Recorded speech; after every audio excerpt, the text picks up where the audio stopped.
പലരും ഇന്ത്യയിലെ മനോഹര സ്ഥലമെന്ന് വിശേഷിപ്പിച്ച കശ്മീരിലാണ് ഇപ്പം ഞാനുള്ളത്. എൻ്റെ ബക്കറ്റ് ലിസ്റ്റിലെ ഒരു സ്ഥലം കൂടിയായിരുന്നു ജമ്മു ആൻഡ് കശ്മീർ. ആ കശ്മീർ യാത്രയിൽ എൻ്റെ കൂടെയുള്ളത് ഫോക്സ് വാഗൻ്റെ ഏറ്റവും പുതിയ ടൈഗുണാണ്.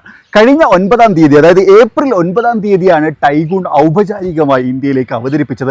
പക്ഷേ അന്ന് നമ്മുടെ നാട്ടിൽ ഇലക്ഷൻ ആയതുകൊണ്ട് തന്നെ ആ പരിപാടിയിൽ എനിക്ക് പങ്കെടുക്കാൻ സാധിച്ചിരുന്നില്ല. അതുകൊണ്ട് തന്നെ അന്ന് നമുക്ക് ഫീച്ചർ ചെയ്യാനും സാധിച്ചിരുന്നില്ല. അതുകൊണ്ട് ഈ വീഡിയോയിൽ ഞാൻ വളരെ പെട്ടെന്ന് പുതിയ ടൈഗുണിൽ വന്നിട്ടുള്ള മാറ്റങ്ങളെക്കുറിച്ച് സംസാരിക്കാം. അത് കഴിഞ്ഞിട്ട് ഞാൻ ഈ വാഹനം ജമ്മു മുതൽ കശ്മീർ വരെ ഓടിച്ചതിൻ്റെ വിശേഷങ്ങളും കാണിക്കാം. അതായത് എൻ്റെ ഇടയിലൂടെ കശ്മീരിൻ്റെ മനോഹരമായിട്ടുള്ള ബ്യൂട്ടിയും കാണിക്കാമെന്ന് വിചാരിക്കുന്നു. എല്ലാ കൂട്ടുകാർക്കും അവരുടെ പുതിയൊരു വീഡിയോയിലേക്ക്, വ്യത്യസ്തമായ ടൈഗുണിൻ്റെ ഡ്രൈവ് റിവ്യൂ വീഡിയോയിലേക്ക് ഹൃദ്യമായ സ്വാഗതം. ഫ്രണ്ടിലേക്ക് വരുന്ന സമയത്ത് വളരെ പെട്ടെന്ന് വിസിബിൾ ആയിട്ടുള്ള മാറ്റങ്ങൾ വന്നിട്ടുണ്ട് നേരത്തെ ടൈഗുണിനെ അപേക്ഷിച്ച്. ഈ മുഖം വേറെ ഏതെങ്കിലും മോഡലിനായിട്ട് നിങ്ങൾക്ക് പെട്ടെന്ന് തോന്നുന്നുണ്ട് എന്നുണ്ടെങ്കിൽ ആ മോഡൽ ഏതാണെന്നുള്ളത് ഒന്ന് കമൻറ്റ് ചെയ്യണമെന്ന് പറഞ്ഞുകൊണ്ട് നമുക്ക് ആരംഭിക്കാം അല്ലേ. ഫ്രണ്ടിൽ നമുക്കൊരു കണക്റ്റിംഗ് DRL യൂണിറ്റ് വന്നിട്ടുണ്ട്. ഇതിങ്ങനെ ആക്ച്വലി കണക്ട് ചെയ്യും. പിന്നെ ഈ ലോഗോൻ്റെ പ്രത്യേകത, ഇത് ഇപ്രാവശ്യം ഇല്ലുമിനേറ്റിംഗ് ലോഗോ ആണ്. അതായത് ലൈറ്റ് കത്തും, രാത്രിയിൽ നല്ല രസം ഉണ്ടായിരിക്കും അത് കാണാം. ഈ ഹെഡ് ലാമ്പ് യൂണിറ്റിൻ്റെ കാര്യം പറഞ്ഞ സമയത്ത് ഇതിനകത്തൊരു ചെറിയ ചേഞ്ച് കൊണ്ടുവന്നിട്ടുണ്ട്, ചെറിയ മാറ്റം. ഓക്കെ, ഒരു ഫ്രണ്ടിലേക്ക് വന്നു കഴിഞ്ഞാൽ ഈ ഗ്രില്ലിൻ്റെ പാറ്റേൺ ഒക്കെ വളരെ ചെറുതാക്കി കൊടുത്തു. ഗ്രില്ല് ആക്ച്വലി ഈ ഒരു ഭാഗവും ഒക്കെ ആയിട്ട് മാത്രം ഒതുങ്ങിയിട്ടുണ്ട്. താഴേക്ക് വന്നു കഴിഞ്ഞാൽ എയർ ഡാം കുറച്ചുകൂടി വലുതാക്കി കൊടുത്തിട്ടുണ്ട്. അതുകൊണ്ട് തന്നെ ഈ ഒരു ഭാഗം മൊത്തം വേണമെങ്കിൽ നമുക്ക് ഗ്രിൽ എന്ന് വിശേഷിപ്പിക്കാം. ഇവിടെ ഒരു ക്രോം എലമെന്റ് ഒക്കെ കൊടുത്തിട്ടുണ്ട്. ഫോഗ് ലാമ്പ് ആക്ച്വലി കൊടുത്തിട്ടില്ല. അതുപോലെ തന്നെ ഈ ഭാഗത്ത് ലിപ്പ് അതൊരു സിൽവർ കളർ പോലെ ആണ് കൊടുത്തേക്കുന്നത് എന്നുള്ളതാണ്. സോ ഫ്രണ്ടിൽ നിന്ന് നോക്കുന്ന സമയത്ത് ഒരു യുണീക്ക് ലുക്കിലേക്ക് വന്നിട്ടുണ്ട്. ബട്ട് സ്റ്റിൽ ഈ ഒരു ലുക്ക് വേറൊരു വാഹനത്തിനുണ്ട്. അത് കുറേ ആൾക്കാർ നേരത്തെ പറഞ്ഞ് ഞാൻ കേട്ടിട്ടുണ്ട്. അതുപോലെ പാർക്കിംഗ് സെൻസേഴ്സ് കാണാം. 4 പാർക്കിംഗ് സെൻസറുകളും കൊടുത്തിട്ടുണ്ട്. സൈഡിലേക്ക് വരുന്ന സമയത്ത് അങ്ങനെ വിസിബിൾ ആയിട്ടുള്ള മാറ്റങ്ങളെ കാര്യമായിട്ട് പറയാനില്ലെങ്കിലും ഒരു ചെറിയ വിസിബിലിറ്റി നമ്മളെ വീലിൻ്റെ കാര്യത്തിലുണ്ട്. 19 ഇഞ്ച് വീലാണ്, പക്ഷെ അതിൻ്റെ പാറ്റേൺ കുറച്ച് വെറൈറ്റി ആയിട്ട് കൊടുത്തിട്ടുണ്ട്. ബാക്കി എല്ലാം തന്നെയും സെയിം ആണ്, നേരത്തെ ഉണ്ടായിരുന്നത് അതേപോലെ. 2 പുതിയ കളറും അവൈലബിൾ ആക്കിയിട്ടുണ്ട്. സോ ഇതൊക്കെ റൂഫ് റെയില്, അതുപോലെ തന്നെ ഡോർ ഹാൻഡിൽ, ഇത് പണ്ട് ഇങ്ങനെ കുലുക്കി കാണിക്കുമായിരുന്നു ഞാനതൊക്കെ. എന്താ ഇതവിടെ ഭയങ്കര സ്ട്രോങ് ആയിട്ടാണ് ഇത് നിൽക്കുന്നത് എന്നുള്ളത് പ്രൂവ് ചെയ്യാൻ വേണ്ടി കൊടുത്തേക്കാണ്. ഫങ്ഷനിങ് ആണ്, അപ്പോൾ അത്യാവശ്യം സ്ട്രോങ് ആണ്. പിന്നെ 360 ഡിഗ്രി ക്യാമറ, അഡാസ് ഒക്കെ ഇതിനകത്ത് ഇല്ല, പ്ലെയിൻ ആണ്. അതിനകത്ത് ഇൻഡിക്കേറ്ററും കാര്യങ്ങളും കൊടുത്തിട്ടുണ്ട്. ബട്ട് സ്റ്റിൽ ഇത് കൊടുത്തിട്ടില്ല. അതായത് അഡാസോ 360 ഡിഗ്രി ക്യാമറയോ അതുകൊണ്ട് തന്നെ ബ്ലൈൻഡ് സ്പോട്ട് ഡിറ്റക്ഷനോ അഡാപ്റ്റീവ് ക്രൂസ് കൺട്രോളോ ലൈൻ കീപ്പോ ഒന്നും തന്നെ ഇല്ല. ബാക്കിലേക്ക് വരുന്ന സമയത്ത് ടൈൽ ലാമ്പിൻ്റെ ആ ഒരു പാറ്റേണിലാണ് കാര്യമായിട്ടുള്ള ചേഞ്ച് വന്നിട്ടുള്ളത്. ഈ ഒരു ഭാഗം ടൈൽ ലാമ്പ് ചെറുതായിട്ട് മാറ്റങ്ങൾ വരുത്തിയിട്ടുണ്ട്. അവിടെ ഒരു കണക്റ്റിംഗ് ലാമ്പ് യൂണിറ്റ് നമുക്കിവിടെ കാണാം. That is very interesting. നമുക്ക് ബൂട്ട് ഓപ്പൺ ചെയ്യാനുള്ള ബട്ടൺ, ടൈഗുണിന് ട്രിങ് റിയർ ബമ്പർ യൂണിറ്റ്, ചെറിയ ചെറിയ മാറ്റങ്ങളാണ് കൊടുത്തേക്കുന്നത്. വൈപ്പർ, അതുപോലെ തന്നെ high mounted stop lamp, shark fin ആൻറ്റിനൊക്കെ തന്നെ നമുക്ക് അവിടെ കാണാം. ബൂട്ട് സ്പേസ് അത്യാവശ്യം നല്ല സ്പേസ് ഉണ്ട്, അത് നിറച്ച് സാധനങ്ങളും ഉണ്ട്. ഇനി നമ്മൾ ഇന്റീരിയറിലേക്ക് വരുന്ന സമയത്തുള്ള മാറ്റങ്ങളെ കുറിച്ച് സംസാരിക്കുകയാണെന്നുണ്ടെങ്കിൽ ഇതാ ഒരു പുതിയ ഇൻഫോടൈൻമെന്റ് സിസ്റ്റം വന്നിട്ടുണ്ട്. 10.1 ഇഞ്ച് ഇൻഫോടൈൻമെന്റ് സിസ്റ്റമാണ്. സോഫ്റ്റ്വെയറിന്റെ കാര്യത്തിലും കാര്യമായിട്ടുള്ള മാറ്റം വരുത്തിയിട്ടുണ്ട് എന്നുള്ളതാണ്. സോ കുറച്ചുകൂടി റെസ്പോൺസീവ് ആയിട്ടുണ്ട്, കാര്യങ്ങളൊക്കെ പെട്ടെന്ന് നടക്കുന്നുണ്ട്. അതുകൊണ്ട് തന്നെ യൂസ്ഫുൾ ആയിട്ടുള്ള ഒരു touch infotainment system. Apple CarPlay, Android auto ഒക്കെ അതിനകത്ത് വർക്കിംഗ് ആണ് എന്നുള്ളതാണ്. അതുപോലെ തന്നെ ഒരു പുതിയ ഇൻസ്ട്രുമെന്റ് ക്ലസ്റ്റർ വന്നിട്ടുണ്ട്. 10.25 ഇഞ്ചാണ് ഇൻസ്ട്രുമെന്റ് ക്ലസ്റ്റർ. നേരത്തെ ഉണ്ടായിരുന്ന വ്യത്യാസം എന്താണെന്ന് വെച്ച് കഴിഞ്ഞാൽ വേണമെങ്കിൽ വളരെ പെട്ടെന്ന് വിസിബിൾ ആയിട്ട് കാണിക്കാവുന്ന കാര്യം, നമുക്ക് നമ്മുടെ വ്യൂസും കാര്യങ്ങളൊക്കെ മാറ്റാം എന്നുള്ളതാണ്. ഓക്കെ, കണ്ടോ, വ്യത്യസ്തമായിട്ടുള്ള വ്യൂ കൊണ്ടുവരാൻ സഹായിക്കും എന്നുള്ള ഒരു വലിയ മാറ്റം വന്നിട്ടുണ്ട്. 10.25 ഇഞ്ചാണ്, വലിയ ഇൻസ്ട്രുമെന്റ് ക്ലസ്റ്റർ ആണ്, ഫുള്ളി ഡിജിറ്റൽ ആക്കിയിട്ടുണ്ട്. നേരത്തെ ഉണ്ടായിരുന്ന panoramic sunroof, ventilated seat, wireless charging unit തുടങ്ങിയിട്ടുള്ള കാര്യങ്ങളൊക്കെ തന്നെ നിലനിർത്തിയിട്ടുണ്ട്. അതിലൊന്നും മാറ്റങ്ങൾ വരുത്തിയിട്ടുമില്ല. എന്നാൽ പുതിയതായിട്ട് കൊണ്ടുവന്നിട്ടുള്ളത് ഒരു ഗ്രേ തീംഡ് ഇന്റീരിയർ ആണ്. അതായത് സീറ്റിലേക്ക് നോക്കി കഴിഞ്ഞാൽ ഡാഷ്ബോർഡിന്റെ ഈ ഒരു ഭാഗത്ത്, ഹാൻഡ് റെസ്റ്റിന്റെ ഭാഗത്ത് ഒക്കെ തന്നെയും ആ ഒരു ഗ്രേ കളേർഡ് തീം കാണാം. അപ്പോൾ അത് ഗ്രേയും ബ്ലാക്കും കൂടി മിക്സ് ആയിട്ടുള്ള ഒരു ഇതാണ്. പിന്നെ സ്പേസും കാര്യങ്ങളും ഒക്കെ സെയിം തന്നെയാണ്, അതിലൊന്നും കാര്യമായിട്ടുള്ള മാറ്റങ്ങൾ കൊണ്ടുവന്നിട്ടില്ല. സോ ഇതൊക്കെയാണ് പ്രധാനമായിട്ടും വന്നിട്ടുള്ള ചേഞ്ചസ്. റിയർ സീറ്റിലേക്ക് വരുന്ന സമയത്ത് സ്പേഷ്യസ് ആണ്, കംഫർട്ടബിൾ ആണ്. 5 വിരൽ ഗ്യാപ്പ് നമുക്ക് ഇവിടെയും, 5 വിരൽ ഗ്യാപ്പ് തലക്ക് മുകളിലും ഉണ്ട്. അതായത് ലെഗ് റൂമും ഹെഡ് റൂമും. പിന്നെ തൈ സപ്പോർട്ട് നോക്കിയാൽ എനിക്ക് ഓക്കെയാണ്, കംഫർട്ടബിൾ ആയിട്ട് ഇരിക്കാൻ പറ്റുന്നുണ്ട്. അതുപോലെ ഹാൻഡ് റെസ്റ്റ് കാണാം, AC വെന്റ് കൊടുത്തിട്ടുണ്ട്, സി ടൈപ്പ് ചാർജിങ് പോർട്ടൊക്കെ കൊടുത്തിട്ടുണ്ട്. സോ ബാക്കിലുള്ള ആളുകളെ അത്യാവശ്യം നല്ല രീതിയിൽ കംഫർട്ട് ആക്കും. സോ ഫാമിലിനൊക്കെ അപേക്ഷിച്ച് സൂപ്പറാണ്. സോ ഇതാണ് മെയിൻലി വന്നിട്ടുള്ള ചേഞ്ച്. പക്ഷേ പുതിയ ടൈഗുൺ എടുക്കുന്ന ആളുകൾക്ക് ഒരു പുതിയ ഫേസ് തന്നെ കിട്ടും എന്നുള്ള കാര്യത്തിൽ ഏറെക്കുറെ തീരുമാനമായിട്ടുണ്ട്. കാരണം പുതിയൊരു ഫേസിലാണ് വന്നിട്ടുള്ളത്. നേരത്തെ ഫേസിൽ നിന്ന് നല്ല വ്യത്യാസമുണ്ട് എന്നുള്ളതാണ്. സോ ഇനി നമ്മൾ ഡ്രൈവ് ചെയ്യാൻ പോവുകയാണ്. ഒരു 1.5 ലിറ്റർ എഞ്ചിനും 1 ലിറ്റർ എഞ്ചിനുമാണ്. ഈ റെഡ് കളർ 1 ലിറ്റർ എഞ്ചിനാണ്. ആദ്യം ഞാനൊരു 1.5 ലിറ്റർ എഞ്ചിൻ ഓടിക്കാം. അത് ഞാൻ ജമ്മുവിൽ നിന്നാണ് തുടങ്ങുന്നത്. സോ അവിടെ നിന്ന് തുടങ്ങിയിട്ട് ഞങ്ങൾ ഒരു പിറ്റ് സ്റ്റോപ്പിൽ എത്തുന്ന സമയത്ത് അത് എക്സ്ചേഞ്ച് ചെയ്യും. പിന്നീട് അങ്ങോട്ട്, അതായത് ഏറെക്കുറെ ശ്രീനഗർ ഭാഗം മുഴുവൻ ഞാൻ ഓടിക്കുന്നത് 1 ലിറ്റർ പെട്രോൾ എഞ്ചിനിലാണ്. സോ ഈ 2 എഞ്ചിനുകളും മാറി മാറി നമ്മൾ ഓടിക്കും. ആ ഒരു ഡ്രൈവിനിടയിലൂടെ കശ്മീരിന്റെ വൈവിധ്യമാർന്ന കാഴ്ചകൾ കാണിക്കാനും ഞാൻ ശ്രമിക്കാം എന്നാണ്. കുറേ സ്ഥലങ്ങളൊന്നും നമുക്ക് ഷൂട്ട് ചെയ്യാൻ പറ്റിയിട്ടില്ല. കാരണം വെച്ച് കഴിഞ്ഞാൽ എവിടെ പോയാലും ഇതൊരു മിലിറ്ററി കൺട്രോൾഡ് ഏരിയ ആണ്. സോ അതുകൊണ്ട് തന്നെ വലിയ അക്രമങ്ങളൊന്നും കാണിക്കാൻ പറ്റില്ല. പക്ഷെ എന്ത് കഴിഞ്ഞാലും ഭയങ്കര രസകരമായിട്ടുള്ളൊരു യാത്രയാണ്. ജമ്മുവിൽ നിന്ന് അത് തുടങ്ങിയിട്ട് കശ്മീരിലേക്ക് എത്തുമ്പോൾ നമ്മളെ പ്രകൃതി ഇങ്ങനെ മാറി മാറി വരുന്നത് കാണാൻ നല്ല ഭംഗിയാണ്. ആ കാഴ്ച ആസ്വദിക്കാം, ഒപ്പം ഈ 2 എഞ്ചിനുകളുടെ പെർഫോമൻസും ഒന്ന് ആസ്വദിക്കാം. നമ്മൾ യാത്ര ആരംഭിക്കുന്നത് ജമ്മുവിൽ നിന്നാണ്. ജമ്മുവിലെ കട്ര എന്ന് പറയുന്ന സ്ഥലത്താണ് ഇപ്പം നമ്മളുള്ളത്. ഇവിടെ ഇപ്പോൾ നമ്മൾ ഫ്ലാഗ് ഓഫ് ചെയ്യാനുള്ള സെറ്റപ്പ് ചെയ്തുകൊണ്ടിരിക്കുകയാണ്. ആ സമയത്ത് ഈ കട്രയുടെ ഏറ്റവും വലിയൊരു പ്രത്യേകത പറയാമെന്ന് വിചാരിച്ചു. ആ കാണുന്ന മലയാണ് ഇതിൻ്റെ പ്രത്യേകത. ആ മലയ്ക്ക് മുകളിലാണ് വൈഷ്ണോ ദേവി ക്ഷേത്രം എന്ന് പറയുന്ന വളരെ ഫേമസ് ആയിട്ടുള്ള ഒരു തീർത്ഥാടന കേന്ദ്രം ഉള്ളത്. സ്പിരിച്വൽ പ്ലേസ് ആണ്. അതിൻ്റെ പ്രത്യേകത 16 കിലോമീറ്ററോളം നമ്മൾ നടന്ന് വേണം അതിൻ്റെ ടോപ്പിലെത്താൻ. അല്ലാതെ ഒരു വഴിയുണ്ട്. അതായത് നമുക്ക് ഈ കോവർ കഴുത പോലത്തെ സാധനം ഉണ്ടല്ലോ, അതിൻ്റെ പുറത്ത് പോകാൻ പറ്റും. ഹോഴ്സ് റൈഡിങ് പോലെ. അതേപോലെ തന്നെ ചോപ്പറിലും ഇതിനകത്ത് മുകളിലേക്ക് പോകാൻ പറ്റും. ചോപ്പറിൽ പോയി കഴിഞ്ഞാൽ പിന്നെ അതിനകത്ത് ഒരു 6 കിലോമീറ്റർ ചുറ്റളവിൽ നമുക്ക് ഇലക്ട്രിക് ബഗ്ഗീസിനകത്ത് യാത്ര ചെയ്യാം. പക്ഷേ ഏറ്റവും വലിയ സ്പിരിച്വൽ എന്ന് വെച്ച് കഴിഞ്ഞാൽ അത് നടന്ന് കയറലാണെന്ന് പറഞ്ഞു. ഇവിടുത്തെ ആൾക്കാർ അതിൻ്റെ ചരിത്രം നമുക്ക് പറഞ്ഞു തന്നിട്ടുണ്ടായിരുന്നു. സോ അതിനോട് ചാരിയിട്ടാണ് നമ്മളിപ്പോൾ താമസിക്കുന്ന ഈ ഹോട്ടലും അതുപോലത്തെ ഈ ഫ്ലാഗ് ഓഫ് നടക്കുന്ന പ്രദേശവും ഒക്കെ ഉള്ളത്. അപ്പോൾ ഇവിടെ നമ്മൾ എന്ത് ചെയ്യാണ്, ഫ്ലാഗ് ഓഫ് ചെയ്തിട്ട് പോവുകയാണ്. നമ്മൾ പോകുന്നത് ശ്രീനഗറിലേക്കാണ്. ഏറെക്കുറെ 300 കിലോമീറ്റർ ദൂരമുണ്ട്. അതിനിടയിലെ മനോഹരമായിട്ടുള്ള കാഴ്ചകൾ കാണിക്കാം. ഒപ്പം ഫോക്സ് വാഗൻ്റെ ഏറ്റവും പുതിയ ടൈഗുൺ GT ആണ് നമ്മൾ ഡ്രൈവ് ചെയ്യുന്നത്. അതിൻ്റെ വിശേഷങ്ങളും പറയാം. ബാ, നമ്മൾ കട്രയിൽ നിന്ന് ആരംഭിച്ച യാത്ര ഒരുപാട് ദൂരം നമ്മൾ മുന്നോട്ട് വന്നിട്ടുണ്ട്. അപ്പോൾ ഒരു ഷെയറിംഗ് ബേസിലാണ് 2 ആളുകൾ ഈ വണ്ടി ഓടിക്കുന്നുണ്ട് ഒരേ സമയം. അതായത് ഒരു വണ്ടിക്കകത്ത് 2 പബ്ലിക്കേഷൻസ് ഉണ്ട് എന്നുള്ളതാണ്. സോ എൻ്റെ കൂടെ തമിഴ്നാട്ടിൽ നിന്നുള്ള ഒരാളാണ് ഉണ്ടായിരുന്നത്. സോ അവർ കുറേ നേരം ഓടിച്ചു. പിന്നീട് ഞാൻ എന്ത് ചെയ്തു, സ്വിച്ച് ചെയ്തു. അപ്പോൾ ഞാൻ പാസഞ്ചർ സൈഡിലിരുന്നു, ബാക്കിലിരുന്നു, ഫ്രണ്ടിൽ ഇപ്പോൾ ഡ്രൈവിംഗ് സീറ്റിലിരിക്കുകയാണ്. പിന്നെ ഈ യാത്ര ഭയങ്കര അടിപൊളിയായിട്ടുള്ള ഒരു യാത്രയാട്ടോ. കാരണം അത്രയും ബ്യൂട്ടിഫുൾ ആയിട്ടുള്ള ഒരു സ്ഥലത്തൂടെയാണ് നമ്മൾ പോകുന്നത്. ആക്ച്വലി ജമ്മു കുറച്ചും കൂടി മഞ്ഞൊന്നും ഇല്ലാത്തൊരു പ്രദേശമാണ്. പക്ഷേ കശ്മീരിന്റെ ഭാഗത്ത് കുറച്ച്, അതായത് ശ്രീനഗറിന്റെ ഭാഗത്ത് കുറച്ച് മഞ്ഞൊക്കെ ഉണ്ടെന്ന് പറയുന്നു. നമുക്ക് കാണാൻ പറ്റുമോ അറിയില്ല. ഇതിന്റെ നാച്ചുറൽ സൈഡ് ഒരു രക്ഷയില്ല. എല്ലാവർക്കും അറിയാം കാശ്മീർ എത്രമാത്രം ബ്യൂട്ടിഫുൾ ആണ് എന്നുള്ളൊരു കാര്യം. സോ 2 ഘട്ടങ്ങളാണ് നമ്മൾ ഡ്രൈവ്. ഒന്ന്, നമ്മൾ ജമ്മുവിൽ നിന്ന് സ്റ്റാർട്ട് ചെയ്തിട്ട് നമുക്കൊരു പിറ്റ് സ്റ്റോപ്പ് ഉണ്ട്. അവിടം വരെ നമ്മൾ ഓടിച്ചുകൊണ്ടിരിക്കുന്നത് ഏറ്റവും പുതിയ ടൈഗുൺ GT 1.5 ലിറ്റർ GT ആണ്. അതായത് 148 ഹോഴ്സ് പവർ ഉൽപ്പാദിപ്പിക്കുന്ന, 250 Nm ടോർക്ക് ഉൽപ്പാദിപ്പിക്കുന്ന ഒരു 7 സ്പീഡ് DSG സപ്പോർട്ടോടുകൂടി മുന്നോട്ട് പോകുന്ന ഈ വാഹനമാണ് നമ്മൾ ആദ്യത്തെ പിറ്റ് സ്റ്റോപ്പ് വരെ ഓടിക്കുന്നത്. അവിടെ നിന്ന് അങ്ങോട്ട് നമ്മൾ 1 ലിറ്റർ വണ്ടി ഓടിക്കും എന്നുള്ളതാണ്. ഇതൊരു ഗ്രീൻ കളർ വണ്ടിയാണ്. സോ നിങ്ങൾ കണ്ട സമയത്ത് മനസ്സിലായിട്ടുണ്ടായിരിക്കും. സോ ഇത് ഓടിക്കുന്ന സമയത്തുള്ള ഫീല് ഞാൻ ഈ ഒരു കാഴ്ചകൾ നിങ്ങൾ ആസ്വദിക്കുന്നതിന്റെ കൂടെ തന്നെ പറയാമെന്നുള്ളതാണ്. ഞാൻ ഇതിനകത്തേക്ക് കയറിയിരുന്ന ആക്സലറേഷൻ കൊടുക്കുന്ന മൊമെന്റിൽ എനിക്ക് ഫീൽ ചെയ്യുന്ന കാര്യം എന്താണെന്ന് അറിയോ, ഇത് ഭയങ്കര ലൈറ്റ് വെയിറ്റ് ആയിട്ട് മൂവ് ചെയ്യുന്ന പോലെ എനിക്ക് തോന്നി. അതായത് ഇത്രയും നല്ലൊരു വണ്ടി, അത് എഞ്ചിന് ഒരു പ്രശ്നവും ഇല്ലാതെ ഭയങ്കര ലൈറ്റായിട്ട് മൂവ് ചെയ്യിപ്പിക്കുന്ന പോലെയാണ് എനിക്ക് ആക്ച്വലി ഫീൽ ചെയ്യണത്. അത് നല്ല സ്പീഡിൽ പോകുന്നു, നല്ല കോർണർ എടുക്കുന്നു. അപ്പൊ ആക്ച്വലി നമ്മൾ ഡ്രൈവ് ചെയ്യുന്നത് ജമ്മുന്ന് കാശ്മീരിലേക്കാണ്, അതായത് ശ്രീനഗറിലേക്കാണെന്ന് ഞാൻ പറഞ്ഞല്ലോ. ആ ഡ്രൈവ് എന്ന് പറഞ്ഞു കഴിഞ്ഞാൽ മലയോരാണ്. അത് ഒരുപാട് വളവുകളുണ്ട്, ബാഡ് റോഡുകളുണ്ട്. ഇതിലൂടെ ഒക്കെ പോകുന്ന സമയത്തും ഭയങ്കര കോൺഫിഡൻസിൽ, ഭയങ്കര ഫൺ എലമെന്റ് ആയിട്ട് നമ്മളെ പിടിച്ചു നിർത്താൻ ഇത് സഹായിക്കുന്നുണ്ട് എന്നുള്ളതാണ്. So it's very amazing. അതായത് എൻജിൻ സൈഡ് ഭയങ്കര പെർഫെക്റ്റ് ആണ്. അതിനോട് ഭയങ്കര മാച്ച് ആയിട്ടുള്ള ഒരു 7 സ്പീഡ് ഗിയർ ബോക്സും നമ്മൾ കണ്ട്. അതിനിടയിൽ വേറൊരു കാര്യം കൂടി പറയാം. നമ്മളൊരു മച്ചാനെ കണ്ടായിരുന്നു, ഒരു കൊച്ചിക്കാരൻ 4 മാസമായിട്ട് ബൈക്കിൽ ഇവിടെ നോർത്ത് ഈസ്റ്റ് കറങ്ങിക്കൊണ്ടിരിക്കുകയാണ്. അപ്പൊ അയാളെയും കൂടി ഞാനൊന്ന് പരിചയപ്പെടുത്താട്ടോ. മച്ചാ, കേരളത്തിൽ എവിടെ? കൊച്ചിന്നാ? അടിപൊളി. എത്ര ദിവസമായി? അടിപൊളി. വണ്ടി വന്നിരുന്നോ? എന്താ പേര്? മാർഷൽ. കൊച്ചിന്നാണ്. ഞങ്ങളൊരു വീഡിയോ എടുക്കുന്നുണ്ട്, കുഴപ്പമില്ലല്ലോ. ഞങ്ങൾ ഇതിന്റെ ഡ്രൈവിന് വേണ്ടി വന്നാ. എത്ര ദിവസമായി? 4 മാസം. നോർത്ത് ഈസ്റ്റ് ഫുൾ ആണോ?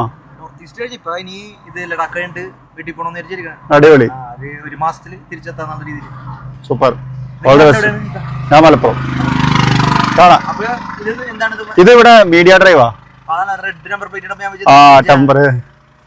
ഓക്കെ, അടിപൊളി. All the best. ഞങ്ങളെ ഒരു എഫേർട്ട് ഉണ്ട്, അപ്പൊ ഞങ്ങളെ വീഡിയോയിൽ ഉൾപ്പെടുത്താൻ വിചാരിച്ച്. ഓക്കെ. കൊച്ചി എന്നുള്ള ഒരു മച്ചാൻ 4 മാസമായിട്ട് ഈ സൈഡ് നോർത്ത് ഈസ്റ്റ് കറങ്ങിക്കൊണ്ടിരിക്കുകയാണ് തോന്നുന്നു.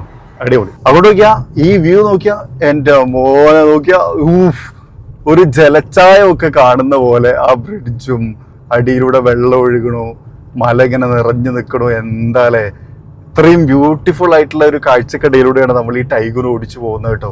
ഈ വണ്ടിയിലേക്ക് ഞാൻ കയറി ഇരുന്നിട്ട്, അതായത് ഞാൻ പറഞ്ഞല്ലോ സ്വാപ്പ് ചെയ്തിട്ട് ഡ്രൈവർ മാറി ഞാൻ ഇതിനകത്തേക്ക് കയറി ഇരുന്ന സമയത്ത് ആക്സലറേഷൻ കൊടുത്ത മുതൽ എനിക്ക് ഫീൽ ചെയ്തൊരു കാര്യം എന്താ വെച്ച് കഴിഞ്ഞാൽ ഇത് സോ എഫേർട്ട്ലെസ് ആണ് എന്നുള്ളതാണ്. പിന്നെ സീറ്റിങ് ശരിക്കും പറഞ്ഞു കഴിഞ്ഞാൽ ഞാൻ കുറച്ചും കൂടി വൈഡ് വ്യൂ കിട്ടാൻ വേണ്ടിയിട്ട് ഞാൻ കുറച്ച് താഴ്ത്തി വെച്ചേക്കാണ്.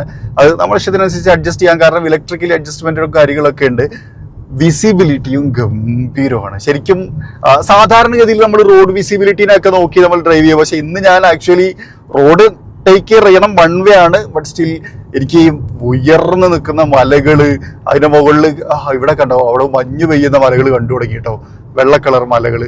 അപ്പൊ അതൊക്കെ ഒന്ന് കാണണം എന്നുള്ള ആ ഒരു ആഗ്രഹം അങ്ങനെ. സോ വിസിബിലിറ്റി ഗംഭീരമാണ് ശരിക്കും പറഞ്ഞാൽ. 360 വ്യൂ അടിപൊളിയാണ്. നമ്മൾ റിയർ വ്യൂ മിററും അതിന്റെ ജോലി ഗംഭീരമായിട്ട് ചെയ്യുന്നുണ്ട്. ബാക്കിൽ നല്ല പെർഫെക്റ്റ് ആയിട്ട് നമുക്ക് കാണാൻ പറ്റുന്നുണ്ട് എന്നുള്ളതാണ്. ഞാൻ അങ്ങോട്ട് നോക്കിയാൽ ആ മലയ്ക്ക് മുകളിലൊക്കെ വെള്ള ഇത് കണ്ടോ, അത് മഞ്ഞ് പെയ്യുന്നു. നമ്മള് ശ്രീനഗറിലേക്ക് എത്തുമ്പോൾ കുറച്ച് ഭാഗങ്ങളിൽ മഞ്ഞ് പെയ്യുന്നുണ്ട് എന്നുള്ള ഒരു ഇതുണ്ട്. സോ ആ ഒരു ഭാഗങ്ങളാണ് ആ കാണുന്നത്. എനിക്ക് തോന്നുന്നു ഈ മഞ്ഞ് പെയ്യുന്ന സീസണിൽ വന്നു കഴിഞ്ഞാൽ ഇവിടെ ഏറെക്കുറെ മഞ്ഞ് പെയ്ത് നിൽക്കുമെന്നാണ് എനിക്ക് തോന്നുന്നത്. ബട്ട് ഒരു കാര്യം പറയട്ടെ, ഞാൻ ആദ്യമായിട്ടാണ് കശ്മീരിൽ വരുന്നത് കേട്ടോ. സോ അതുകൊണ്ട് ചിലപ്പം ഞാൻ പറയുന്നതിൽ കുറെ തെറ്റുകൾ ഉണ്ടാവാം എന്നുള്ളതാണ്. പിന്നെ അതാ ഇതേപോലത്തെ ഗുഹകള് പാറന്റെ ഉള്ളിലൂടെ തുറന്നിട്ടുണ്ടാക്കൂലേ അണ്ടർഗ്രൗണ്ട്, ആ പരിപാടി കുറെ ഇവിടെ ഉണ്ട്. അത് വ്യത്യസ്തമായിട്ടുള്ള ശൈലിയിൽ വ്യത്യസ്തമായിട്ടുള്ള രീതിയിലുണ്ട്. ഇപ്പുറത്ത് അത് ആ കാണുന്നത് ഇതിനുള്ളിലൂടെയാണ്, പക്ഷെ ഇപ്പുറത്ത് കാണുന്നത് ശരിക്ക് ഇതിന്റെ സൈഡിലൂടെയാണ് പോകുന്നത് എന്നുള്ളതാണ്. അതായത് പർവ്വതത്തിന്റെ സൈഡിലൂടെ സേഫ് ആയിട്ടൊരു ടണൽ പോലെ ഉണ്ടാക്കിയേക്കാണ് എന്നുള്ളതാണ്. സസ്പെൻഷനെ കുറിച്ചും കൂടി പറയാമെന്ന് വിചാരിച്ചു. കാരണം നമ്മളിപ്പോൾ പോയിക്കൊണ്ടിരിക്കുന്നത് അതിനെപ്പറ്റി പറയാൻ പറ്റിയൊരു റൂട്ടിലാണ്. അതായത് ഇവിടെ ശരിക്കും ലാൻഡ് സ്ലൈഡ് ഒക്കെ സംഭവിക്കുന്ന ഒരു ഏരിയ ആണ്. ഇപ്പോൾ കുറച്ചധികം ദൂരമായിട്ട് എനിക്ക് തോന്നുന്നു ഒരു അരമണിക്കൂറോളമായിട്ട് നമ്മൾ ഇങ്ങനത്തെ ഒരു ഏരിയയിലൂടെ, പ്രത്യേകിച്ച് ഈ ചെരിവാണ്, അതായത് മലയുടെ സൈഡുകളാണ്.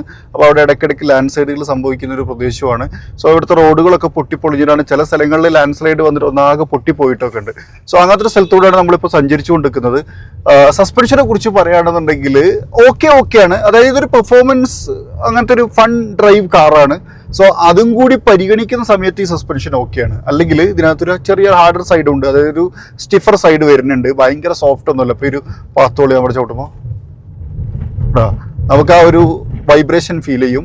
അതായത് ആ ഒരു സ്റ്റിഫ്നെസ്, അത്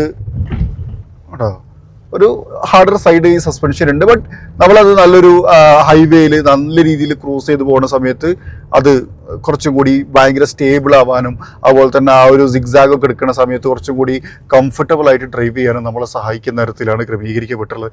സോ രണ്ട് സൈഡും ഒരേപോലെ വർക്ക് ചെയ്യുന്ന, അതായത് ഹൈവേയിൽ നല്ല വൃത്തിക്ക് ക്രൂസ് ചെയ്യാൻ പറ്റുന്ന, മോശം റൂട്ടിലും നമുക്ക് കുഴപ്പമില്ലാതെ മുന്നോട്ട് പോകാൻ പറ്റുന്ന തരത്തിലുള്ള ഒരു സസ്പെൻഷൻ ഈ വാഹനത്തിനകത്തുണ്ട്. അതായത് രണ്ട് സൈഡും കൺസിഡർ ചെയ്തിട്ടുള്ള സസ്പെൻഷൻ ആണെന്ന് ചുരുക്കം.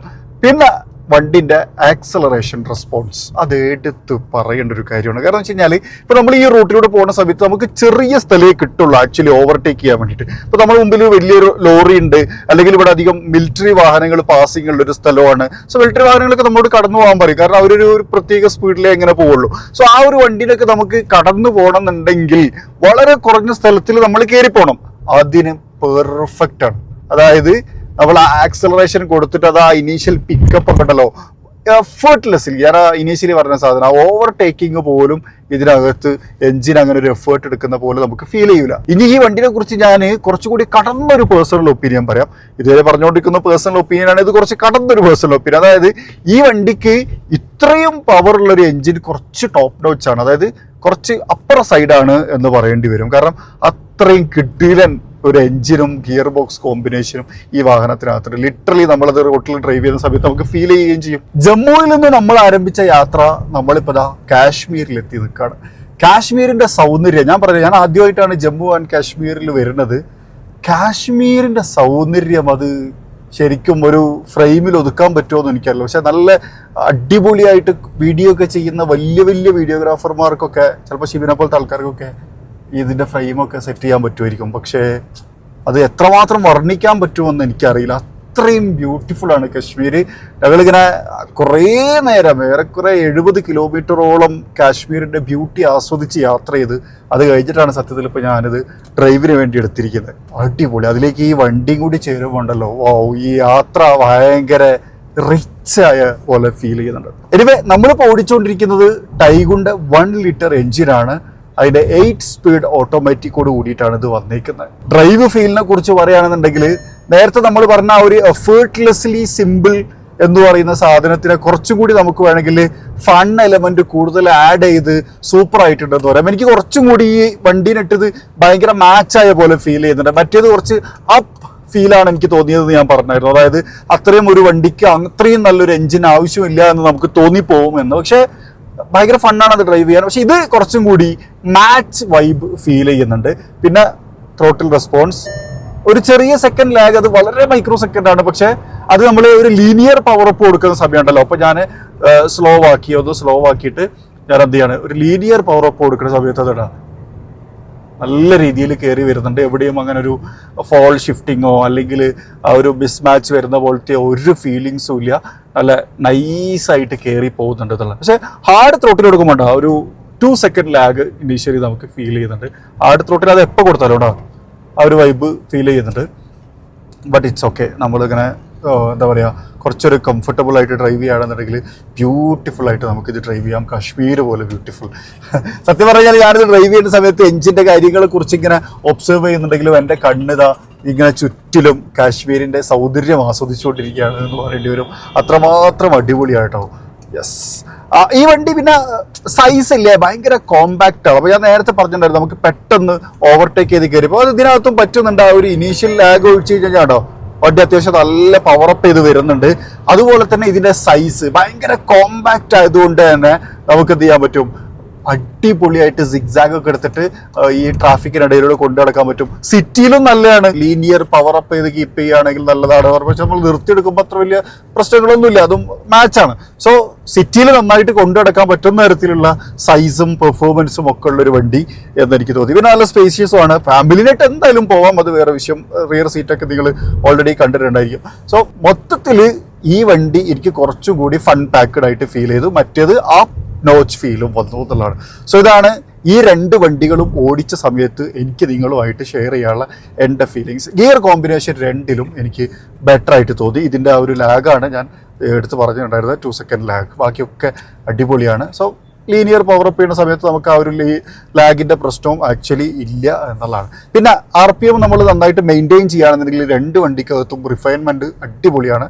അത്യാവശ്യം നന്നായിട്ട് ഇൻസുലേറ്റ് ചെയ്തിട്ടുണ്ട്. സോ ആ കാര്യത്തിൽ നോയ്സും കാര്യങ്ങളും ഒക്കെ അടിപൊളിയാണ്. സ്റ്റിയറിംഗ് വീലും അത്യാവശ്യം സ്റ്റേബിളാണ്. നമ്മളെപ്പോഴും ചെയ്യുന്ന പോലെ തന്നെ വേണമെങ്കിൽ ഇങ്ങനെ പോയിട്ട് ബ്രേക്ക് ചെയ്യാൻ വേണ്ട, ഒരു പ്രശ്നമില്ല. സ്റ്റിയറിംഗ് വീല് മൂവിങ് അങ്ങനത്തെ പ്രശ്നങ്ങളൊന്നും തന്നെ ഇല്ല. പിന്നെ കാശ്മീരിൽ നമുക്ക് വല്ലാണ്ട് അഭ്യാസം കാണിക്കാൻ പറ്റില്ല. കാരണം എന്ന് വെച്ച് കഴിഞ്ഞാൽ നമ്മുടെ നാട്ടിലിപ്പോൾ രാജ്യത്തിൻ്റെ തലവന്മാരൊക്കെ വരുന്ന സമയത്ത് ഉണ്ടാകുന്ന പോലീസ് പ്രൊട്ടക്ഷൻ കണ്ടില്ലേ, 100 മീറ്റർ ഗ്യാപ്പിൽ. അതേമാതിരി ഇവിടെ CRPF ആണ്. അതും വലിയ ബറ്റാലിയൻ, വലിയ വണ്ടികളും ഇതൊക്കെ വെച്ചിട്ട് കാശ്മീരിൻ്റെ ഒരു പ്രത്യേക സാഹചര്യവും സെൻസിറ്റീവ്നെസ്സും ഒക്കെ ഉൾക്കൊണ്ടുകൊണ്ട് അങ്ങനെ വേണം. കാരണം വെച്ച് കഴിഞ്ഞാൽ നമ്മുടെ രാജ്യത്തിൻ്റെ തന്ത്രപ്രധാനമായിട്ടുള്ളൊരു ഏരിയ കൂടിയാണല്ലോ ഇത്. അപ്പോൾ അതുകൊണ്ട് ഇവിടെ റോട്ടുമ്പോൾ വല്ലാണ്ട് അഭ്യാസമൊന്നും കാണിക്കാൻ പറ്റില്ല. മീൻസ് നമ്മൾ സാധാരണ ചെയ്യുന്ന ടെസ്റ്റുകളൊക്കെ ഇപ്പോൾ 0 to 100 ഒക്കെ ടെസ്റ്റൊക്കെ ചെയ്യാൻ കുറേ പരിമിതികളുണ്ട്. ഒരുപക്ഷെ ചെയ്യാൻ പറ്റുമായിരിക്കും, പക്ഷേ നമ്മളിവിടെ പുതിയതാണ്, നമുക്ക് ഇവിടുത്തെ കാര്യങ്ങളൊന്നും അറിയില്ല. സോ അതുകൊണ്ട് അതിനൊന്നും ഞാൻ ഇപ്പോൾ തൽക്കാലം മുതിരുന്നില്ല. ഇത്രയാണ് ഈ ഒരു വാഹനം ഡ്രൈവ് ചെയ്യുന്ന സമയത്ത് പറയാനുള്ള കാര്യങ്ങൾ. 2 എഞ്ചിനും മാറി മാറി ഓടിച്ചപ്പോൾ അതിനിടയിലൂടെ നിങ്ങൾ കുറേയൊക്കെ കാശ്മീരിന്റെ സൗന്ദര്യം ആസ്വദിച്ചിട്ടുണ്ടാവും എന്ന് ഞാൻ വിശ്വസിക്കുകയാണ്. അങ്ങനെ ഏറെക്കുറെ 6-6.5 മണിക്കൂർ യാത്രയാണ് നമ്മൾ എടുത്തത് ജമ്മുവിൽ നിന്ന് ശ്രീനഗറിൽ എത്താൻ വേണ്ടിയിട്ട്. ശരിക്കും പറഞ്ഞു കഴിഞ്ഞാൽ ഞാൻ ആദ്യമായിട്ട് കാശ്മീർ വരികയാണെന്ന് പറഞ്ഞു. ഫോക്സ്വാഗൺ ശരിക്കും ഒരു വ്യത്യസ്തമായിട്ടുള്ള ഡ്രൈവ് പാറ്റേൺ ആണ് അവതരിപ്പിച്ചിട്ടുണ്ടായിരുന്നത്. ഇവർ ശരിക്കും കച്ചിൽ നിന്ന് തുടങ്ങിയതാണ്. ഗുജറാത്തിലാണെന്ന് തോന്നുന്നത് കച്ച്. അവിടെ നിന്ന് തുടങ്ങിയിട്ട് കശ്മീർ വരെ, അതായത് ശ്രീനഗർ വരെ, അത് പല ബാച്ചുകളായിട്ട് മാറി മാറി ഓടിച്ചാണ് നമ്മൾ ഇവിടെ എത്തിയത്. ഈ സ്ട്രെച്ച് ഭയങ്കര ബ്യൂട്ടിഫുൾ ആയിരുന്നു. കാരണം വണ്ടീൻ്റെ ഒരു എഫേർട്ട്ലെസ്ലി സ്മൂത്ത് പെർഫോമൻസും ഈ നാച്ചുറലും ഒക്കെ കൂടി ബ്ലെൻഡ് ആയിട്ടുള്ള ഒരു വ്യത്യസ്ത അനുഭവമായിരുന്നു. എൻ്റെ കരിയറിലെ one of the best experience, അതായത് എന്നും ഇതിനെ വിശേഷിപ്പിക്കാം ഡ്രൈവ് എക്സ്പീരിയൻസ്. സോ ഇതാണ് ഏറ്റവും പുതിയ ടൈഗോൺ നമ്മളിപ്പോൾ ശ്രീനഗറിലാണ് ഉള്ളത് ഞാൻ പറഞ്ഞിട്ടുണ്ടായിരുന്നു. ഒരു ബ്യൂട്ടിഫുൾ ആയിട്ടുള്ള മറ്റൊരു ഏരിയയിലാണ് ഇവിടെ വെച്ചാണ് നമ്മൾ ഷൂട്ട് ചെയ്തത്. സോ ഈ വീഡിയോനെ കുറിച്ച് നിങ്ങളുടെ അഭിപ്രായം എന്താണെന്നുള്ളത് നിങ്ങളൊന്ന് കമൻറ്റ് ചെയ്യും. അപ്പോൾ മറ്റൊരു വീഡിയോയിൽ മറ്റൊരു വിശേഷമായിട്ട് കാണാം. അതുവരെ ചെറിയൊരു ബ്രേക്ക്.